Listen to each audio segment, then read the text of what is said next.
President Trump has said China wants to make a deal on tariffs. The president says he has a great relationship with Chinese President Xi. He's willing to speak with him directly. Why doesn't the president just pick up the phone and get this ball going? All of the things the president just said are true.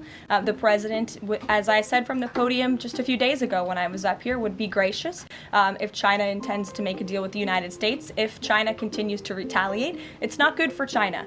The United States of America is the strongest, best economy in the world, as evidenced by the more than 75 countries who have called the administration immediately to cut good deals. So the president wants to do what's right for the American people. He wants to see fair trade practices around the globe, and that's his intention and his goal. So is he waiting for China to make the first move here? I'm not going to comment on communications that are happening or may not be happening, or either way. We'll leave it to our national security team to get these discussions underway. And as always, in the effort of transparency, we will provide updates moving forward. But the president has made it very clear he's open to a deal with China. Why is he optimistic that China's going to make a deal or wants to make a deal if they're not talking? Where's that optimism come from? He's optimistic. Beijing says it will simply ignore any further tariff escalations from the U.S. Does President Trump see this as China backing down?